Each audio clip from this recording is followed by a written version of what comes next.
The morning started like any other at the Galactic Defense Academy on Station Meridian 7. Danny Price sat in the third row of the advanced xenobiology classroom, his notebook open and his pencil ready. The human cadet had always been a careful student, someone who listened more than he spoke and observed more than he reacted. Around him sat cadets from 15 different species, each one representing the best their worlds had to offer to the Galactic Defense Initiative. Professor Krell stood at the front of the classroom, his forearms gesturing at the holographic display that showed various predatory species from across the known galaxy. The Vathian instructor took great pride in his knowledge, and today's lesson focused on apex predators from Death Worlds. Today we examine the Shraxi, Professor Krell announced, his voice carrying the authority of someone who had studied dangerous creatures for 3 decades. The hologram shifted to show a massive creature that made several cadets lean back in their seats. The Shraxi stood 3 meters tall on powerful hind legs, its body covered in armored plates that overlapped like natural battle armor. 6 eyes arranged around its skull gave it nearly complete vision in all directions. Razor-sharp claws extended from both its primary and secondary limbs, each one capable of slicing through standard military hull plating. The Shraxi evolved on Shrax Prime, a world that makes most Death Worlds look tame by comparison. Krell continued, zooming in on various anatomical features. Gravity 3 times galactic standard, atmospheric pressure that would crush most species, and a predator-to-prey ratio that defies standard ecological models. Danny studied the image carefully, noting every detail that Krell highlighted. The professor pointed to a small gap at the base of the creature's skull where the armored plates didn't quite meet. This represents their only biological vulnerability, Krell explained. A narrow opening approximately 2 centimeters wide that provides access to their primary sensory organ cluster. However, this knowledge remains purely academic. No soldier has ever successfully exploited this weakness in combat. The Shraxi moved too quickly and unpredictably for any conventional weapon to target such a precise point. A cadet from the Zephron species raised one of her tentacles in question. "Professor, what about humans?" she asked. "Their home world Earth is classified as a death world. Do they have apex predators comparable to the Shraxi?" Krell's expression shifted to something that looked like amusement. "Earth is barely qualified as a death world," he responded with a dismissive gesture. "While it has some challenging aspects, it lacks the true apex predators found on worlds like Shrax Prime or Vathian Major. Humans evolved in an environment with no significant natural threats.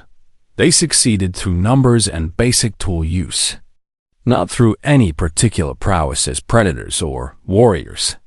Danny didn't react to the comment, though Lisa Grant, another human cadet sitting 2 seats away, frowned slightly. The lecture continued for another 20 minutes, with Krell detailing the hunting patterns of various apex predators and their impact on galactic military doctrine. Then the alarms began. The emergency klaxons cut through Krell's lecture with urgent, mechanical screaming that sent every cadet to their feet. Red warning lights flooded the classroom as the holographic display automatically switched to show security camera feeds. What they saw made even the most experienced cadets freeze in shock. 3 Shraxi moved through the corridor. Outside the xenobiology research wing, full-grown adults, each one matching the specifications that Krell had just been teaching. The creatures moved with terrifying grace despite their size, their claws leaving deep gouges in the metal flooring with each step. "That's impossible," Krell whispered, his forearms trembling slightly. The research specimens were juveniles, barely half-grown. "These are adult hunters." The security feed showed Station Commander Helen Barnes coordinating the emergency response from the Central Command Center. A voice came through the intercom system. Calm but urgent. All personnel, this is Commander Barnes. We have a code black situation in Sector 7. 3 hostile xenomorphs have breached containment. All cadets and civilian staff are to proceed immediately to designated safe rooms. Security teams, arm yourselves with heavy plasma rifles and coordinate through Tactical Channel 9 on the screen. They watched as a security team of 6 trained soldiers took defensive positions at a corridor intersection. The Shraxi appeared around the corner. And what happened next lasted less than 10 seconds. The soldiers opened fire with their plasma rifles. The weapons designed to stop armored targets. The energy bolts struck the Shraxi's natural armor and dispersed harmlessly. The creature's hide absorbing impacts that should have killed them. The lead Shraxi covered the distance to the security team in 3 massive bounds. Its claws moved in precise, economical strikes that a lifetime of evolution had perfected. The soldiers didn't have time to retreat or adjust their tactics. The security feed cut to another camera as the system automatically censored the graphic. Violence. Danny watched the remaining feeds, his mind processing patterns and behaviors with the same attention he gave to everything. The Shraxi weren't just attacking randomly. They moved with pack intelligence, communicating through body language and coordinated movements. One creature would draw fire while the others flanked. When faced with sealed blast doors, they analyzed the structure for weak points before applying their strength efficiently. They're hunting, Danny said quietly, though his voice carried in the shocked silence of the classroom. Not rampaging, hunting. Professor Krell turned to look at him, confusion evident on his alien features. What difference does that make, Cadet? Hunters have patterns, Danny replied, his eyes never leaving the screens. They have preferences and tactics. Random violence is chaos, but hunting is behavior. And behavior can be predicted on the screens. Commander Barnes was redirecting security teams, but the Shraxi were moving faster than the defenders could. Coordinate. The creatures had killed 18 personnel in less than 6 minutes and were now heading toward the station's civilian wing, the section where families of Academy staff lived, where children played in supervised recreation areas. Lisa. Grant's hand gripped her desk hard enough that her knuckles turned white. There.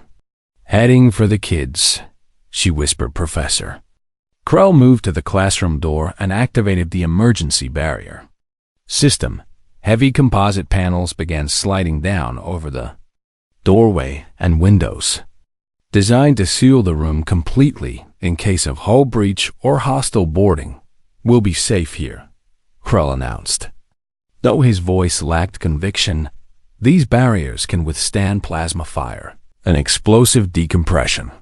We simply wait for security to handle the situation. Danny looked at the barriers, then at the security feeds showing the Shraxi tearing through similar barriers in other sections of the station. The creatures' claws found weak points in the composite material, exploiting manufacturing seams and stress points with unsettling precision. Professor, Danny said carefully, those barriers failed in Sector 9 after 4 minutes. We're in Sector 8. The Shraxi will reach us in approximately 7 minutes at their current pace. Krell checked his tactical display, and his expression confirmed Danny's calculation around the classroom. Cadets began to pack. Vex, a Karathi cadet with crystalline skin, moved toward the reinforced storage room at the back of the classroom.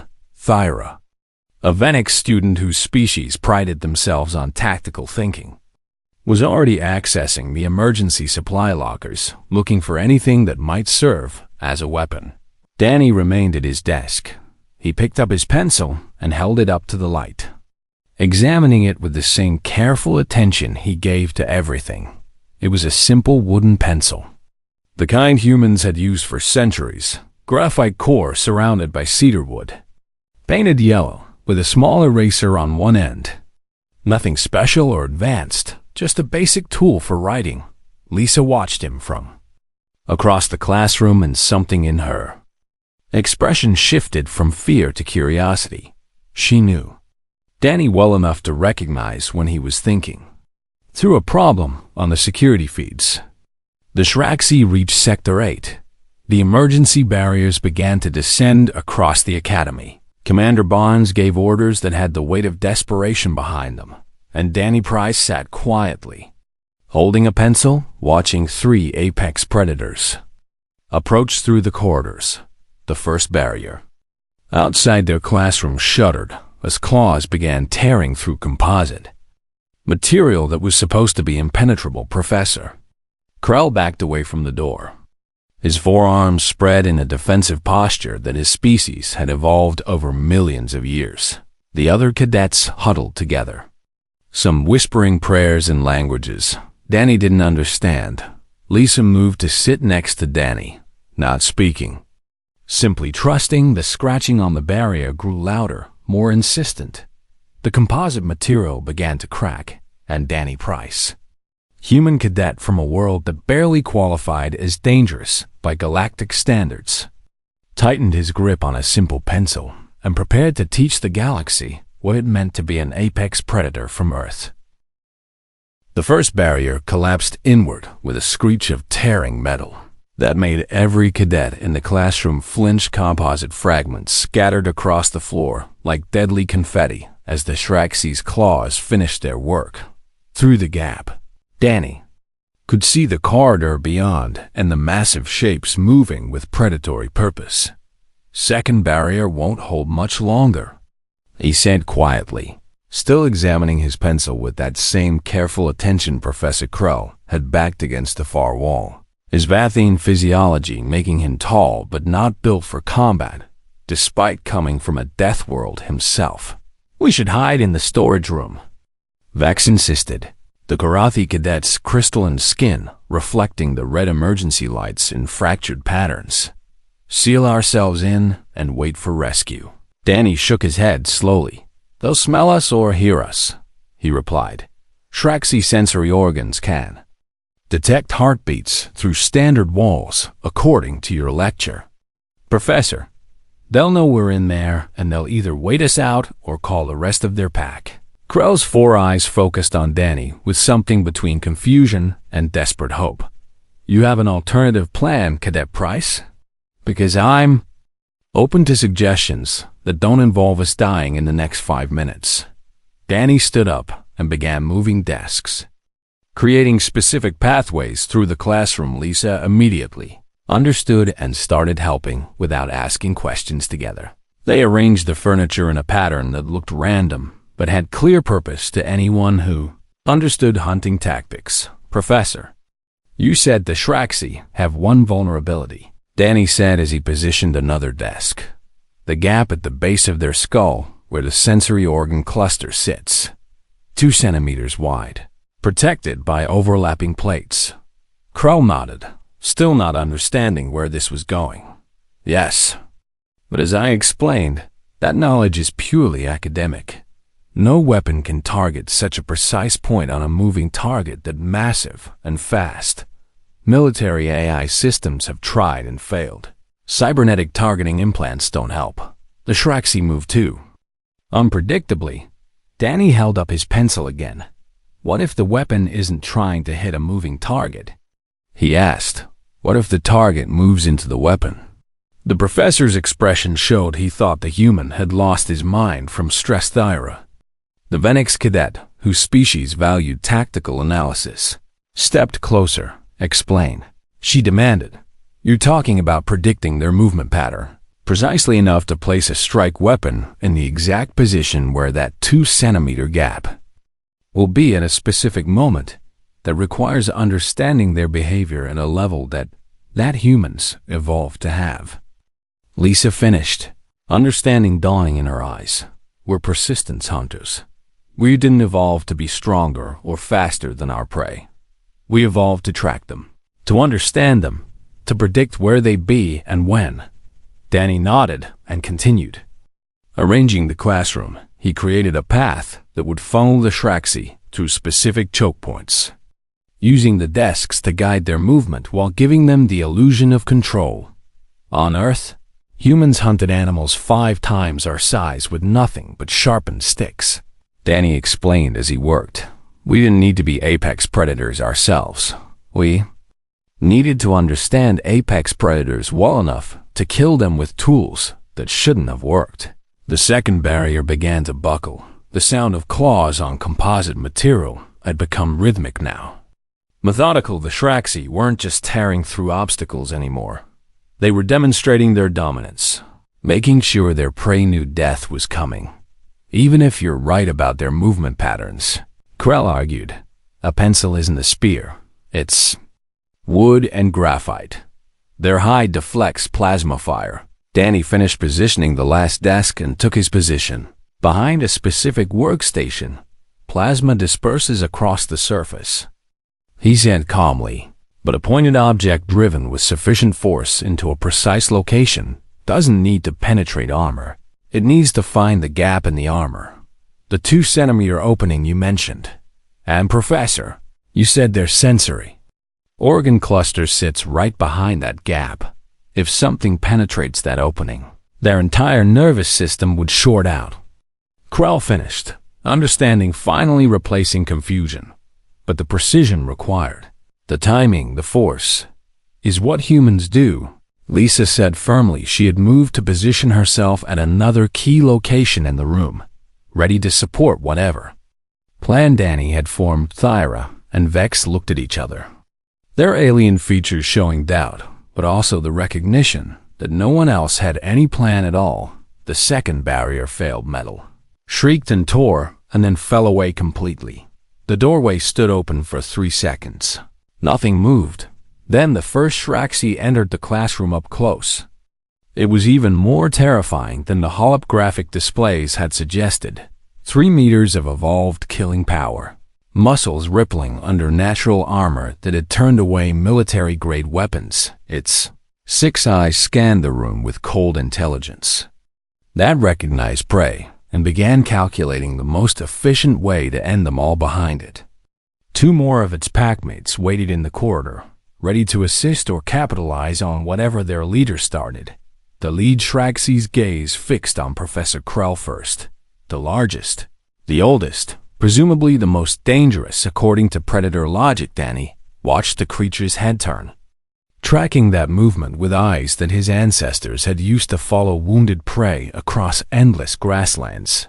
He could see the gap at the base of its skull, now not just as an academic detail in a lecture, but as a real, physical vulnerability too. Centimeters wide opening and closing slightly as the creature breathed, protected by overlapping plates that shifted with each movement. It should have been impossible to target, but Danny had spent his entire life on Earth learning to read movement, to understand body language, to predict behavior. Every martial arts class, every hunting trip with his father, every track and field competition had trained his brain to process motion and timing at an instinctive level. The Shraxi took a step toward Professor Crow. The classroom floor vibrated with the weight of it. Vex made a small sound of terror that drew the creature's attention for just a moment. The predator's head swiveled to assess this new stimulus, its sensory organs analyzing threat levels and categorizing prey. In that instant, Danny saw the pattern, the way the Shraxi moved its head when switching between targets, the arc of motion that brought the vulnerable gap into a predictable position. For exactly 1.3 seconds before the protective plates shifted again. It wasn't random, it was behavior, and behavior could be exploited. The Shraxi dismissed Vex as a minor threat and began to turn back toward Krell. Danny remained perfectly still, controlling his breathing like he'd learned in meditation classes that were supposed to help with stress, but it turned out to teach him something far more valuable. The ability to wait, to be patient, to strike at exactly the right moment and not. 1 instant before, Lisa watched him from across the room and recognized the expression on his facade. Seen it before during training exercises when Danny would hang back, observe, and then execute a solution that no one else had considered. Tira was calculating odds, her tactical mind trying to find any scenario where they survived the next 60 seconds. Professor Krell had stopped backing away and stood frozen, perhaps finally understanding that movement would trigger the predator's hunting instincts. Second, Traxi entered the classroom, moving to flank its leader's position-pack tactics. Just like the security footage had shown, one draws attention, while others position for the killing strike. Vex whimpered again, and the second. Traxi's head turned toward that sound. Danny saw it happen in slow motion through his heightened awareness. The creature's assessment protocol engaging head turning in. That same predictable arc, the gap at the base of its skull rotating through vulnerable positions as it moved. The moment approaching when behavior became pattern, pattern became prediction, and prediction became opportunity. His fingers tightened on the pencil, simple wood and graphite, a tool that humans had used for centuries to record knowledge, to share information, to build civilizations. Now it would serve a more ancient purpose. The same purpose that sharpened sticks had served on African plains when early humans faced predators that should have eaten them, not as a weapon of strength, but as a weapon of timing and precision, and the absolute refusal to be helpless. The Shraxi completed its threat assessment of Vex and determined the Karathi cadet was not in immediate danger. It began to turn back toward the larger group. Its head moved through the arc that Danny had been waiting for. Gap exposed, the timing perfect, and Danny Price moved. What happened next would be analyzed by military tacticians for years afterwards, studied in academy courses as an example of something that shouldn't have been possible, but in that moment, it was simply a human doing what humans had always done, using knowledge and timing and tools to survive against impossible odds. The pencil left Danny's hand with the full force of his forward momentum behind it, not thrown, but driven his entire body. Weight channeled through his arm, through his hand, through the wooden shaft, aimed not at where the creature was, but where it would be in the fraction of a second it took for the strike to land. The graphite tip found the 2-centimeter gap with precision. That made Professor Krell's earlier dismissal of human capabilities seem laughable in retrospect. It penetrated deep. Driven by momentum and perfect placement, the Shraxi's nervous system shut down instantly. 3 meters of apex predator collapsed to the classroom floor with a crash that shook desks and made the remaining. The silence in the classroom lasted exactly 4 seconds. 4 seconds where the 2 remaining Shraxi processed what they had just witnessed. 4 seconds where their pack hierarchy and threat assessment protocols underwent complete reorganization. 4 seconds where Danny Price grabbed another pencil from Lisa Grant's desk and positioned himself for whatever came next. Then the smaller of the 2 Shraxi screamed. The sound came from somewhere deep in its chest, a mixture of rage and something that might have been recognition. This wasn't the calculated hunting cry they used to coordinate attacks. This was pure emotional response. One of their pack had fallen to a creature that shouldn't have posed any threat at all. Professor Krell had backed himself into the corner of the classroom, his forearms raised in an instinctive defensive posture that millions of years of Vathine evolution had programmed into his species. Dyra had gone completely still, her tactical training telling her that movement would draw attention. Vex had actually stopped whimpering. Shock overriding fear, Lisa stood ready near the window barriers, watching Danny with absolute trust. The smaller Shraxi charged, not with the calculated precision of a pack hunter, but with the raw fury of a creature that had just watched its stronger companion die. It abandoned every tactical advantage that made Shraxi so dangerous. No flanking maneuvers, no coordination with its remaining packmate. Just pure aggression aimed directly at the human who had disrupted the natural order. Danny didn't try to meet the charge head-on. That would have been suicide against 3 meters of enraged muscle and natural weaponry. Instead, he moved laterally along the path he'd created with the arranged desks, using the classroom furniture to guide the creature's approach. The Shraxi was faster than him by a significant margin. Its species had evolved on a world with 3 times standard gravity, giving it explosive speed and power. But speed without direction was just momentum, and momentum could be redirected. The creature lunged across a desk, its claws extended for a killing strike that would have torn Danny apart. He dropped below the arc of those claws at the last possible instant. Feeling the displaced air from their passage ruffle his hair, the Shraxi's own weight and velocity carried it past him, exactly as he'd calculated as the creature passed overhead. Danny drove upward with the second pencil. The angle was different from his first strike, approaching from below rather than the side, but the principle remained the same. Find the gap, time the strike. Let the target's own movement provide half the force. The graphite tip punched through the 2-centimeter opening, and the Shraxi's nervous system experienced the same catastrophic failure. The creature crashed into the wall behind Danny with enough force to crack the composite panels. It slid to the floor and didn't move again. 2 down, 1 remaining. Danny turned to face the last Shraxi and found it had not moved from its position near the doorway. The pack leader stood absolutely still, all 6 of its eyes focused on the human cadet with an intensity that made the air feel heavy. This one was different from its packmates, older, more experienced, smarter. It had watched both kills with the kind of analytical attention that spoke to high intelligence. Now it was reassessing everything it understood about threat hierarchies and predator-prey relationships. Professor Krell finally found his voice, though it came out shaky. Cadet Price, that shouldn't be possible. The Shraxi are classified as one of the most dangerous predators in known space. You killed 2 of them with pencils. Danny didn't take his eyes off the remaining creature. They're dangerous when they're hunting prey that doesn't know how to fight back, he said quietly.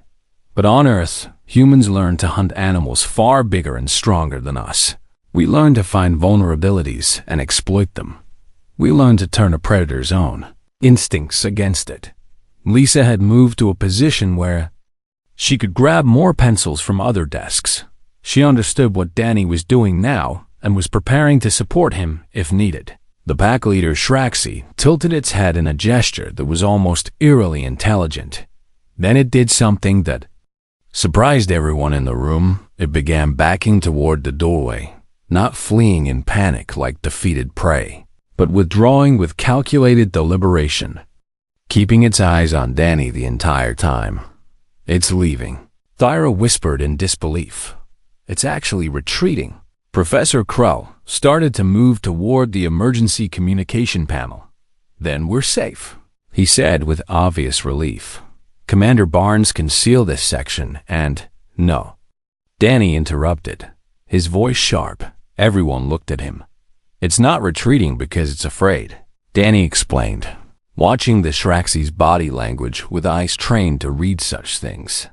It's withdrawing because it's reassessing the situation, and it's heading toward the civilian wing. The implications of that hit the room like a physical blow. A wounded predator fleeing toward a populated area full of non-combatants wasn't seeking safety. It was looking for easier prey. Krell checked his tactical display, and his face went pale. The civilian section, he confirmed. Families, children, staff members with no combat training. If it reaches them before security can respond. Danny was already moving toward the doorway. Lisa grabbed his arm. Danny, you can't chase it, she said urgently. You got lucky twice, but that's the pack leader. It's bigger, faster, and now it knows you're dangerous. It won't make the same mistakes its packmates did. Danny gently removed her hand from his arm. I watched enough nature documentaries growing up, he said. Wounded predators are the most dangerous kind. They abandon all caution, all normal behavior. If it reaches those children, he didn't need to finish the sentence. They all knew what would happen. Commander Barnes's voice crackled over the intercom system. All personnel, remain in your secured locations. Security teams are converging on Sector 8. Do not, I repeat, do not engage the hostile xenomorphs. Danny walked through the destroyed barriers into the corridor behind him. Professor Krell called out in protest. Tyra tried to calculate the odds of survival and came up with numbers that made no sense. Vex whispered something in the Karathi language that translated roughly to a prayer for the insane Lisa stood at the classroom entrance, watching Danny disappear down the corridor with a pencil in his hand and determination in his posture. He's going to die, Krell said flatly. Lisa shook her head. No, she replied with absolute certainty. He's going hunting in the corridor. Danny moved quickly, but carefully. The Shraxi had a head start of maybe 30 seconds with its superior speed. That should have been insurmountable, but Danny wasn't trying to catch it through superior speed. He was reading the signs it left behind. Claw marks on the metal flooring where it had pushed off for greater acceleration, subtle sense in the recycled air that his Earth-evolved senses could detect, the faint sound of its passage echoing through the station's infrastructure. Humans hadn't become Earth's dominant species by being the fastest or strongest. They'd done it by being relentless, by never giving up once they started tracking prey, by having the endurance to follow wounded animals for days if necessary until exhaustion made them vulnerable. The Shraxi was faster, but Danny was patient. The creature turned left at an intersection, and Danny knew where it was going even before he reached that junction. The civilian wing had 3 main access points, and the Shraxi was heading for the one with the weakest security barriers. It had learned from watching how easily it had torn through the Academy's defenses. Now it was applying that knowledge. Intelligence made it dangerous, but intelligence also made it predictable. Danny took a shortcut through a maintenance corridor. The cadets weren't supposed to know about Lisa, had shown it to him 3 months ago. When they were exploring the station, he emerged 2 sections ahead of the Shraxi's projected path. The creature came around the corner at full speed and stopped when it saw the human waiting for a long moment. They faced each other in the empty corridor. The apex predator from Shrax Prime evolved over millions of years to be the perfect killing machine, and a human cadet from Earth holding a pencil. The Shraxi's 6 eyes studied Danny with unmistakable intelligence. It recognized him as the threat that had killed 2 members of its pack. It understood that this human was different from the prey it usually hunted, and yet it still outweighed him by 300 kilograms, still possessed claws that could tear through armor plating, still had every physical advantage. The creature's posture shifted from retreat to aggression. It had decided that running was pointless. Better to eliminate the threat and then proceed to easier prey. The pack leader lowered itself into a hunting stance, and Danny recognized what was about to happen.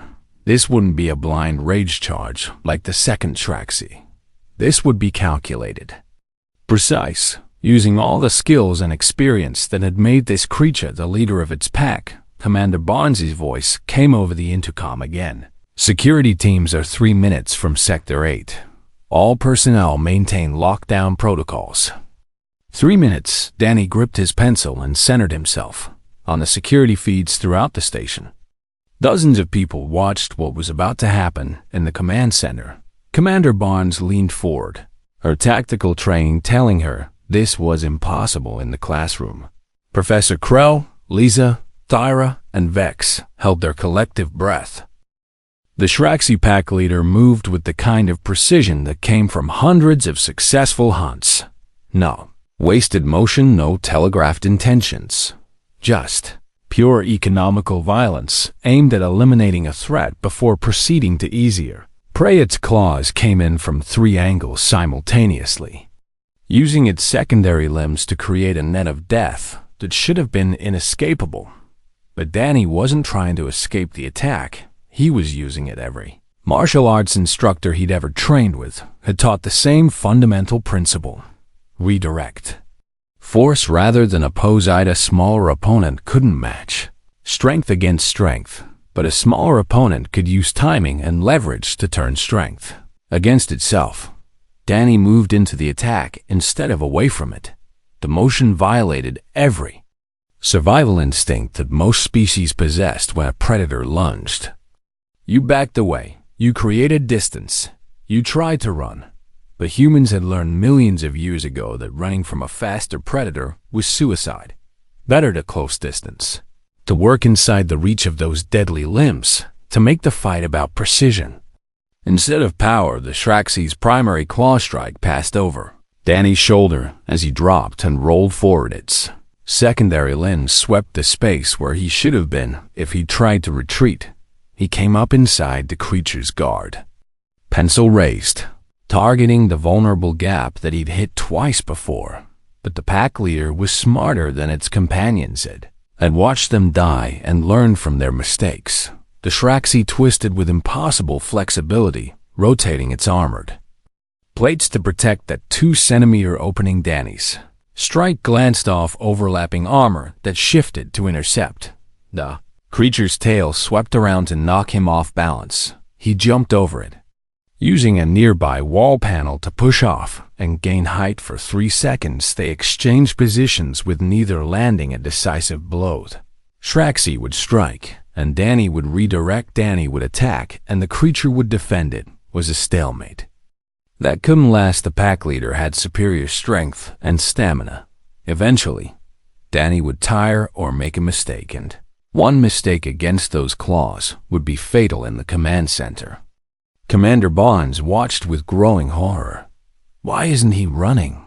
One of her officers asked. Security teams are 90 seconds out. If he can just survive, he can't just survive. Barnes interrupted, understanding dawning in her voice. The civilian wing is right behind him. If he retreats, that thing gets past him and reaches the families. She pulled up the civilian section on her tactical display. 32. People sheltering in the designated safe room, 14 of them children under the age of 12. The safe room door would hold against most threats, but they'd all watched the Shraxi tear through supposedly impenetrable barriers against those claws. The civilians had maybe 2 minutes before breach. Danny had to win here, or at minimum, delay the creature. Until security arrived, running wasn't an option back in the classroom. Lisa paced near the doorway. Professor Krell monitored the security feeds with all 4 of his eyes. This is insane, he muttered. One human cadet with a pencil against a fully grown Shraxi pack leader. The statistical probability of survival is... Statistics don't account for human stubbornness, Lisa said quietly. She'd seen Danny do impossible things before, not through superior strength or speed, but through absolute refusal to accept defeat. Thyra was recording everything on her personal datapad. My tactical analysis professors will never believe this, she whispered. The human is fighting at a level that shouldn't be sustainable. He should have exhausted his energy reserves 30 seconds ago. Vex had stopped being terrified and started being fascinated. How is he predicting its movements? The Karathi cadet asked. The Shraxi is faster and more experienced. It should be able to surprise him. Professor Krell studied the footage, and something clicked in his understanding. He's not predicting individual movements. Krell explained slowly. He's reading behavioral patterns. Watch how the Shraxi shifts its weight before attacking, how it breathes before using its tail. The human has cataloged every micro-expression and physiological tell in just these few seconds of combat. He's fighting the species, not the individual. In the corridor, Danny felt his muscles beginning to burn. The adrenaline that had carried him through the first 2 kills was fading. Reality was setting in. He was a third-year cadet in good physical condition, but he was still human, still limited by biology and endurance. The Shraxi, on the other hand, came from a world where the gravity alone would crush most species. It could maintain this level of activity for hours. Danny needed to end this quickly, but the pack leader had learned from watching its companions die. It kept that vulnerable gap protected at all times, never exposed it long enough for Danny to strike, never fell into the predictable movement patterns that had doomed the other 2. This creature was smart enough to change its behavior, to adapt, to recognize that its usual tactics weren't working against this particular opponent. Danny shifted his stance, and the Shraxi immediately responded. They circled each other in the corridor like ancient gladiators, each looking for an opening, each respecting what the other could do. The creature made a feint to the left, and Danny almost fell for it, caught himself at the last second. Recognizing the micro-expression that indicated the real attack was coming from the right, his pencil intercepted the claw strike with a precision that sent sparks from the graphite scraping against natural armor. For a moment, they were locked together face to face, 6 alien eyes staring into 2 human ones. Danny could smell the creature's breath, could feel the heat radiating from its body, could see intelligence in those eyes that recognized him as a worthy opponent in that frozen instant. Danny understood something profound. This wasn't just a mindless killing machine. This was a thinking, feeling being that had evolved to survive on one of the harshest worlds in the galaxy. It wasn't evil. It was doing what millions of years of evolution had programmed it to do: hunt, feed, protect its territory under other circumstances. Danny might have admired the Shraxi's perfection as a predator, but between them and the civilian wing were 32 innocent people. And that changed everything. Danny broke the stalemate by doing something the Shraxi didn't expect. He spoke to it. "I don't want to kill you," he said quietly in standard galactic. The creature's eyes widened slightly, surprised that the prey could speak, surprised that it would use words instead of running or fighting. "But I will if you take one more step toward those people," Danny continued. Shraxi tilted its head, processing, evaluating, making a decision. Then it made the wrong choice. The creature pushed forward, deciding that words were just another prey tactic, a distraction before fleeing. It committed fully to a devastating strike pattern that would end the fight. Danny had been waiting for exactly that. Full commitment meant the pack leader had to expose the vulnerable gap for just a fraction of a second, had to shift its protective plates to generate maximum force, had to move through that predictable arc that hunting behavior required. The pencil left Danny's hand not in a thrust, but in a throw. Precise, calculated trajectory that accounted for the Shraxi's momentum, for the rotation of its armored plates, for the exact moment when the 2-centimeter gap would align with the projectile's path. The graphite tip struck home with all the force of Danny's arm behind it, plus the creature's own forward velocity. Pack leader's eyes went wide, its nervous system shut down mid-strike. A 3 meters of apex predator fell forward. Danny rolled to the side as the massive body crashed to the corridor floor. Where he'd been standing, silence filled the hallway. Danny lay on his back, chest heaving, muscles trembling from exertion and adrenaline crash. His right arm felt like it was on fire from the repeated strikes. His legs shook from the constant movement and dodging, but he was alive, and the Shraxi pack leader was not 30 meters down the corridor. The civilian wing's safe room door remained sealed. The families inside never knew how close death had come. Security teams arrived 40 seconds later to find Danny Price sitting against the corridor wall. 3 dead Shraxi lay between him and the day. Classroom, a broken pencil rested in his lap. Commander Helen Barnes was the first to reach him. She knelt down, her expression showing emotions her tactical training had never prepared her to process. "Cadet Price," she said slowly, "did you just kill 3 fully grown Shraxi with pencils?" Danny looked up at her with exhausted eyes. "Yes, ma'am," he replied. Simply. Barnes stared at him for a long moment. Then she tapped her communicator. "All stations. This is Commander Barnes. The hostile xenomorph situation is resolved. All 3 creatures are neutralized. Civilian casualties, 0. Security casualties, 18. She paused, looking at Danny again. "Cadet casualties, 0. Across the station." Personnel began emerging from their safe rooms in the classroom. Lisa, Professor Krell, Tyra, and Vex rushed into the corridor. Lisa reached Danny first and pulled him into a fierce hug. "You absolute idiot," she whispered. "You beautiful, crazy, magnificent idiot." Professor Krell stood over the body of the pack leader. examining it with his scientific mind, even through his shock, the precision required.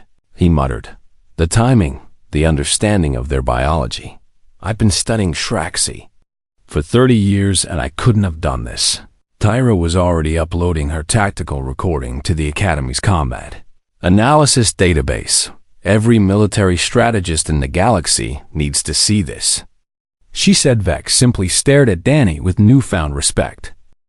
The medical bay of Meridian 7 Station had seen its share of emergencies over the years, but nothing quite prepared the staff for the aftermath of the Shraxi incident. 18 security personnel had died in the initial attacks. Another 23 had injuries ranging from minor to critical, and then there was Cadet Danny Price. He sat on an examination table while Dr. Kelvin Chun, the station's chief medical officer, ran diagnostic scans with increasing confusion. "Your cortisol levels are elevated, but within acceptable parameters for recent combat," Dr. Chen muttered, studying the readouts. "Muscle strain consistent with intense physical activity. Minor bruising, slight dehydration. But according to your report, you engaged in hand-to-hand combat with 3 Shraxi apex predators. You should be in critical condition or dead." Danny flexed his right arm experimentally and winced. "I didn't really fight them hand-to-hand," he explained. "I fought them with timing and knowledge." "There's a difference." Dr. Chen shook his head and applied a regenerative patch to Danny's shoulder where he pulled a muscle during the final confrontation. The entire station watched the security footage.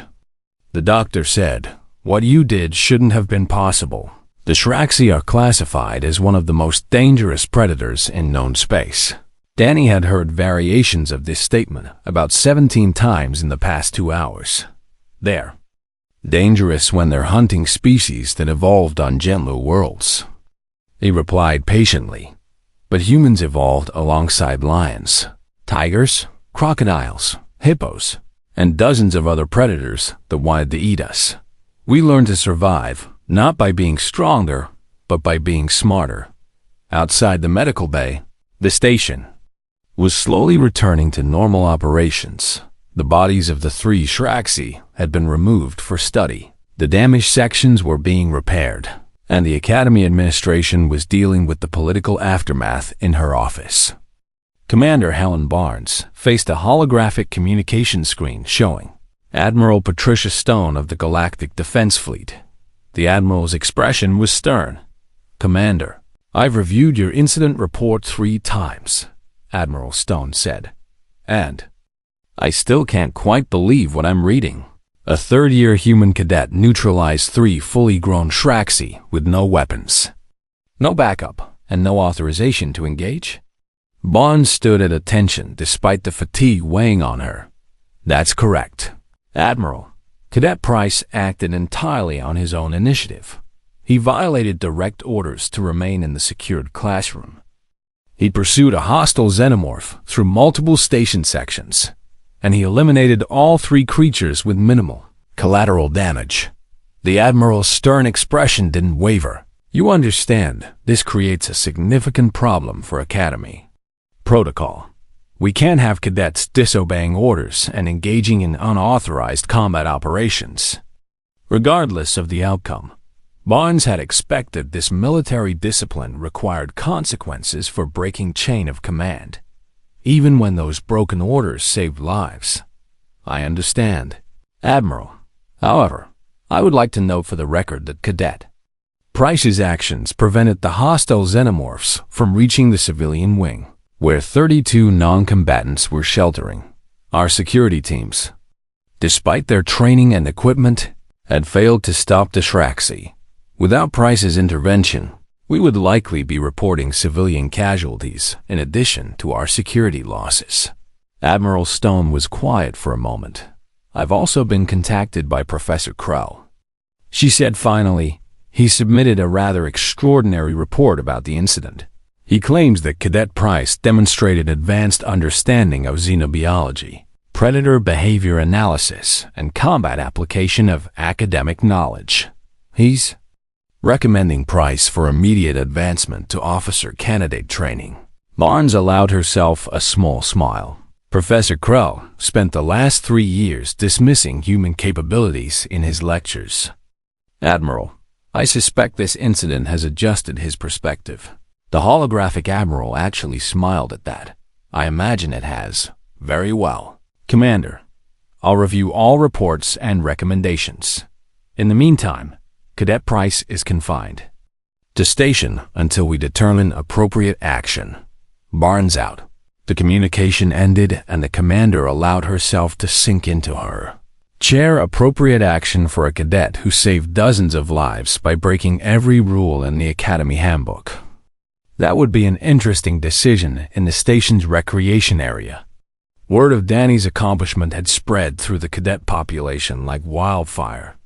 Lisa found him there an hour after his medical clearance. Sitting alone at a table and staring at a cup of coffee, she slid into the seat across from him. You're famous, she said. Half the Academy wants to buy you drinks. The other half wants to study how you did it.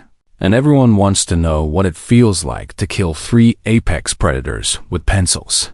Danny didn't look up from his coffee. It feels like I had no choice, he said quietly. Those creatures were heading for the civilian wing.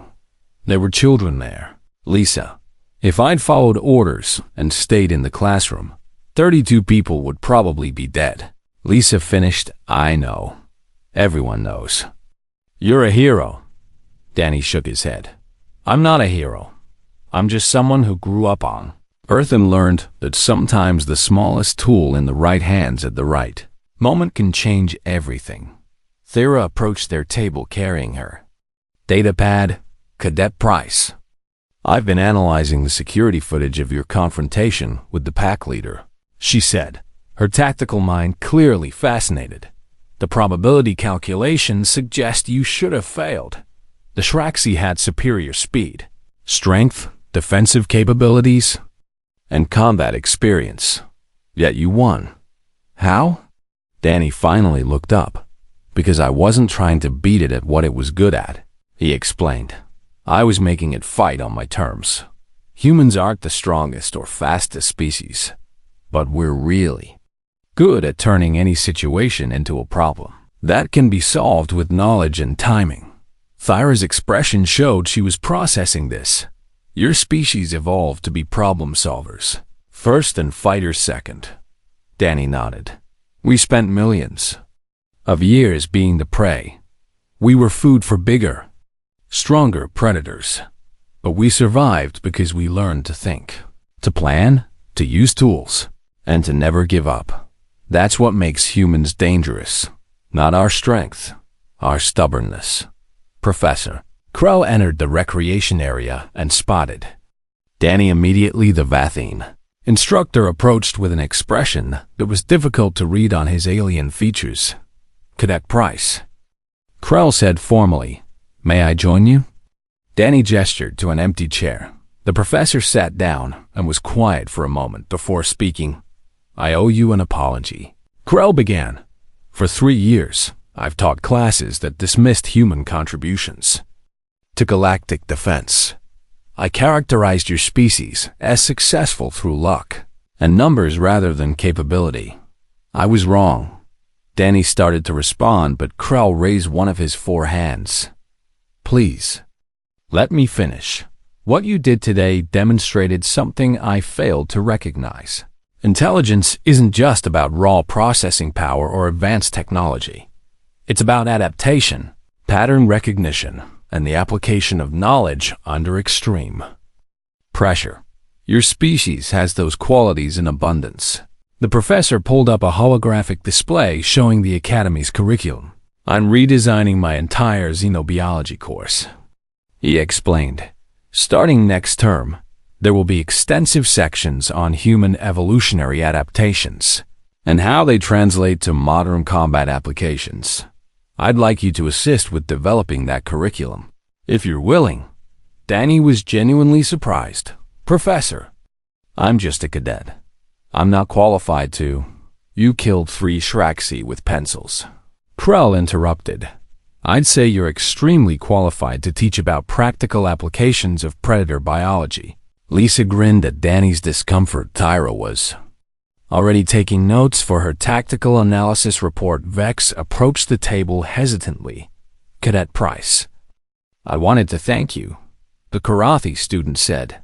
In the classroom, when the Shraxi entered, I froze. I'm supposed to be trained for combat situations, but I couldn't move. You saved my life. Danny shook his head. You survived. That's what matters. Fear is natural. The important thing is what you do after the fear. Over the next several hours, more cadets came to speak with Danny. Some wanted to hear the story firsthand. Others wanted tactical breakdowns of each kill. A few simply wanted to express gratitude for saving the civilians. Danny handled it all with the same quiet humility that had characterized his entire academy career. 2 days later, Admiral Stone returned to Meridian 7 in person. The entire academy gathered in the main assembly hall. Danny stood at attention in his dress uniform. Lisa and his fellow cadets behind him. Commander Barnes stood to the side with the academy faculty. Admiral Stone approached the podium. Cadets and staff of the Galactic Defense Academy. She began. We gathered today to address the incident that occurred in Sector 8 3 days ago. 3 hostile xenomorphs breached containment and killed 18 of our security personnel. The creatures were heading toward the civilian wing, with clear intent to cause further casualties. The Admiral paused, her gaze sweeping the assembled personnel. Cadet 3rd Year Danny Price violated direct orders to remain in a secured location. He pursued the hostile xenomorphs through multiple station sections. He engaged them in combat without authorization, backup, or standard weapons. The hall was silent. Everyone knew this could go either way.